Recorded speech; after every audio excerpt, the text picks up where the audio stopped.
Kalau Endarsam mau meributkan pahlawan siang, pahlawan tengah, pahlawan malam terkait dengan Ahok, kenapa dia nggak ribut Menteri BUMN?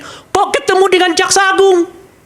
Itu cara Dalam kasus ini tengah diselidiki. Anda akan cari target, dan kemudian adalah Anda orang cari yang memiliki alat tanggung buktinya untuk mengincar orang itu. Itu yang nggak boleh. Diributkan. Gitu loh. Kenapa Hendarsam tidak mengatakan itu pahlawan tengah malam, pahlawan tengah pagi, tengah siang, dan sebagainya. Pertanyaan kenapa Anda harus dia ngincar ribut itu? kepada Ahok yang nggak punya jabatan apa-apa. Dia Anda ribut punya kepada target. Ahok yang sebetulnya Anda punya disebut target, sudah tidak berada tapi dalam ya, barisan ini. Anda punya target, di tapi Anda barisan nggak punya oposisi. barang bukti. Peristiwa ini nggak hanya soal Ahok sebagai komisaris. Mungkin saja ia melibatkan orang-orang di luar ini, dan tentu saja dia bersifat vertikal, mengingat dananya begitu besar yang dikorup ini, dan semua seperti tidak ada yang tahu.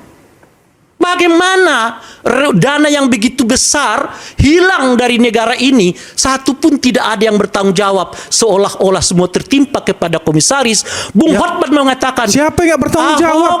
Tunggu, orang udah ada 7 orang tersangka, nggak ada yang bertanggung jawab. Gimana ini orang? Akan diungkit masalah-masalah yang terkait ini gawat ini. Hanya 7 orang. Pertanyaannya kita tanyakan kepada Pak Prabowo. Kerugian negaranya sudah Pak ada. Prabowo, orang-orang di lingkaran Anda sekarang apakah sudah bersih semua atau tidak?